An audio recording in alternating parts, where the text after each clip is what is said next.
είναι λίγο κοινότυπο πολλές φορές ότι όσοι προσκαλούμαστε σε συνέδρια να λέμε ότι σας ευχαριστώ πάρα πολύ για την πρόσκληση και ότι βρίσκομαι σε μια διαδικασία η οποία τιμά και εμένα ως ομιλητή και ως εκπρόσωπο της κυβερνήσεως. Βέβαια, το σημερινό μου συναίσθημα είναι απολύτως πραγματικό, γιατί πραγματικά έρχομαι σε μια δομή έτσι όπως είναι η θερμοκοιτίδα επιχειρήσεων του Δημοκρατίου Πανεπιστημίου της Θράκης και είμαι και στην Ξάνθη.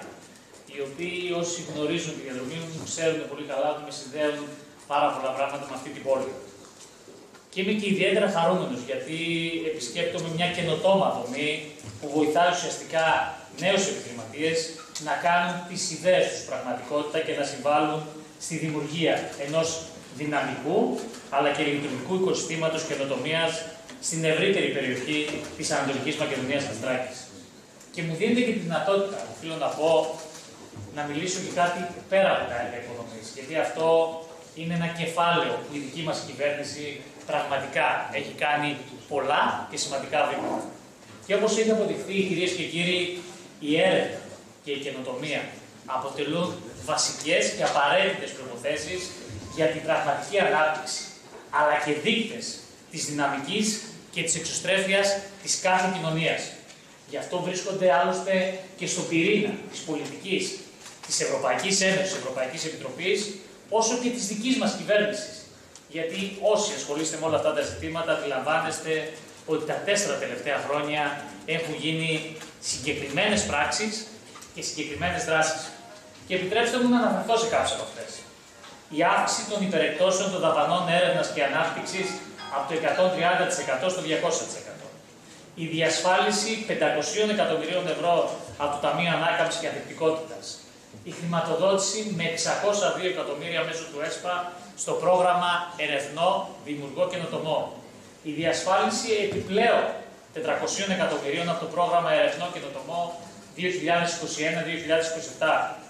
Η δημιουργία του Elevate Greece, του πρώτου εθνικού μητρώου των νεοφυών επιχειρήσεων, που πλέον μετεξελίχθηκε από μια πλατφόρμα σε μια ανώνυμη εταιρεία του Δημοσίου, προκειμένου να παρέχονται ακόμη περισσότερα κίνητρα και ευκαιρίες σε επιστήμονες και ταλαντούχους επιχειρηματίες για να ενισχυθεί περαιτέρω η εξωστρέφεια του ελληνικού οικοσυστήματος καινοτομίας. Η δημιουργία 22 συνεργατικών σχηματισμών καινοτομίας, των Innovation Centers, και 11 κέντρων ικανοτήτων με χρηματοδότηση από το ΕΣΠΑ ύψους 50 εκατομμυρίων ευρώ. Η δημιουργία για πρώτη φορά ολοκληρωμένης παρέμβασης για την ενίσχυση των γραφείων μεταφοράς τεχνολογίας. Η ρύθμιση με αναλυτικό και συνεκτικό τρόπο του θεσμού της εταιρείας τεχνοπλαστών των ερευνητικών κέντρων spin-off, προκειμένου να ενισχυθεί αλλά και να αξιοποιηθεί αποτελεσματικότερα ο χώρος της έρευνας στη χώρα μας. Η μεταφορά της Γενικής Γραμματείας Έρευνας και Τεχνολογίας στο Υπουργείο Ανάπτυξης και Επενδύσεων. Η κατάργηση της εισφοράς αλληλεγγύης, η μείωση των εργοδοτικών εισφορών συνιστούν στοχευμένες ουσιαστικές πολιτικές που ενθαρρύνουν και ενισχύουν τη λειτουργία αυτών των νεοφυών επιχειρήσεων. Και όλα αυτά, επιτρέψτε να σας πω, ότι έχουν οδηγήσει σε ορατά και μετρήσιμα αποτελέσματα. Θα μπορούσα άλλωστε σε αυτό το σημείο να επικαλεστώ τις ιδιαίτερα θετικές επιδόσεις της χώρας μας σε ζητήματα καινοτομίας, όπου καταγράφονται και σε εκθέσεις της Ευρωπαϊκής Επιτροπής, αλλά και σε έρευνες ανεξάρτητων διεθνών φορέων. Αλλά νομίζω ότι η καλύτερη απόδειξη για την πρόοδο της χώρας μας είναι η εμπιστοσύνη των τεχνολογικών κολοσσών και πολυεθνικών εταιριών, όπως είναι η Google, η Microsoft, η Pfizer, η Cisco, μπορώ να σας απαριθμίσω διάφορες που τα τελευταία χρόνια έχουν επενδύσει στη χώρα μας και ιδρύουν κέντρα έρευνας και τεχνολογίας. Και στο σημείο αυτό θα ήθελα να κάνω και μια ειδική αναφορά για τις πολιτικές στήριξης στην περιφέρεια Ανατολικής Μακεδονίας και Θράκης. Γνωρίζω την καλή, την ουσιαστική δουλειά που έχει κάνει ο Περιφερειάρχης ο Χρήστος ο Μέτχιος, ώστε να εξασφαλιστούν οι πόροι που χρειάζονται και μέσω του ΕΣΠΑ από το πρόγραμμα Ερευνό, Δημιουργό Καινοτομό σε έργα έρευνας και καινοτομίας, στα οποία συμμετέχουν 152 φορείς. Με την ενίσχυση ενός φορέα αρρωγού και 19 επιχειρήσεων εξασφαλίστηκαν πόροι πάλι μέσω του ΕΣΠΑ άνω των 3 εκατομμυρίων ευρώ στο πλαίσιο της δράσης Συνεργατική Σχηματισμή Καινοτομίας.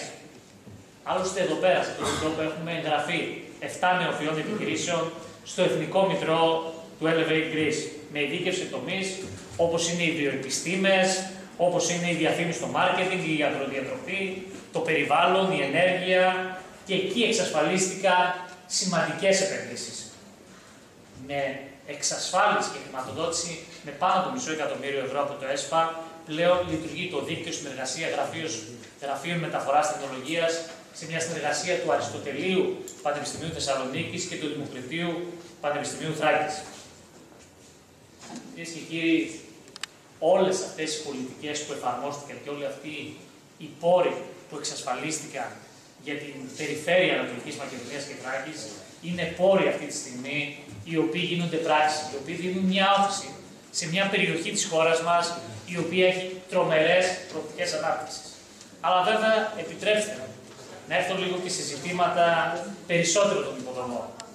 Οι καινοτόμες αυτές πρακτικές δημιουργούν μια υπεραξία και αναβαθμίζουν την ποιότητα και την ανθεκτικότητα των μεγάλων έργων υποδομής. Και αυτό είναι κάτι που στο Υπουργείο Υποδομών και Μεταφορών το ενσωματώνουμε και το συμπεριλαμβάνουμε στο συνολικό σχεδιασμό των μεγάλων έργων μας. Στο πλαίσιο αυτό θα μου επιτρέψετε να αναφέρω κάποια ενδεικτικά παραδείγματα και δεν θα μπορούσα να ξεκινήσω μη αναφέροντας το μεγαλύτερο έργο υποδομής που περιμένει ουσιαστικά όλη η Βόρεια Ελλάδα να ολοκληρωθεί και ιδιαίτερα η Θεσσαλονίκη που αφορά το μετρό της Θεσσαλονίκης. Ένα έργο που το χρωστά η ελληνική πολιτεία στη Θεσσαλονίκη, που θα είναι το πρώτο μετρό driveless, χωρίς οδηγούς δηλαδή ουσιαστικά, απόλυτα αυτοματοποιημένο και από τα πρώτα μετρό με αυτή την τεχνολογία σε ολόκληρη την Ευρώπη. Μια άλλη καινοτομία η οποία έχει γίνει πράξη και όλοι μας την απολαμβάνουμε είναι ο ενιαίος πομποδέκτης, ο οποίος αυτή τη στιγμή με ένα πομποδέκτη μπορούμε σε όλους τους μεγάλους αυτοκινητοδρόμους να κάνουμε χρήση. Καθώς και το μεγάλο πλάνο που την αμέσως επόμενη τετραετία θα γίνει πράξη, το πλάνο της αναλογικής χρέωσης διοδίων σε όλους τους αυτοκινητοδρόμους. Ήδη σε υβριδική μορφή εφαρμόζεται αυτή τη στιγμή στην Ολυμπία Οδό. Και βέβαια οφείλω να αναφερθώ και στην εφαρμογή της τεχνολογίας BIM. Μια σύγχρονη τεχνολογία που αυτή τη στιγμή χρησιμοποιείται στο μεγαλύτερο έργο υποδομής, στη γραμμή 4 του μετρό της Αθήνας. Η οποία ουσιαστικά τι κάνει? Καλύπτει το κενό ανάμεσα στον πελάτη και τους διάφορους μελετητές και κατασκευαστές. Εξασφαλίσει την αναγκαία εξοικονόμηση πόρων σε ό,τι αφορά το τελικό κόστος των έργων, αλλά επιτυχάνει και τη μεγαλύτερη δυνατή οικονομία υλικών σε ό,τι έχει σχέση και με την προστασία του περιβάλλοντος. Ταυτόχρονα παρέχει δυνατότητα χρηστής διαχείρισης και παρακολούθησης των έργων καθ' όλη τη διάρκεια ζωής τους και διασφαλίζει ότι δεν θα υπάρχουν αστοχίες στα έργα αυτά και θα ολοκληρώνονται στην ώρα τους με την καλύτερη δυνατή ποιότητα. Στόχος είναι το εργαλείο αυτό να το χρησιμοποιήσουμε σε όλα τα έργα υποδομής. Και στα πολύ μεγάλα, αλλά και στα μικρότερα και τα επόμενα χρόνια να είναι ένα εργαλείο που θα χρησιμοποιούν και οι περιφέρειες και οι δήμοι, ώστε στα πλαίσια της ανθεκτικότητας και της βιωσιμότητας όλων αυτών των έργων να υπάρχουν τα κατάλληλα εργαλεία που να παρακολουθούμε την πορεία των έργων υποδομής κατά τη διάρκεια όχι μόνο της κατασκευής, αλλά και της διαχείρισης αυτών των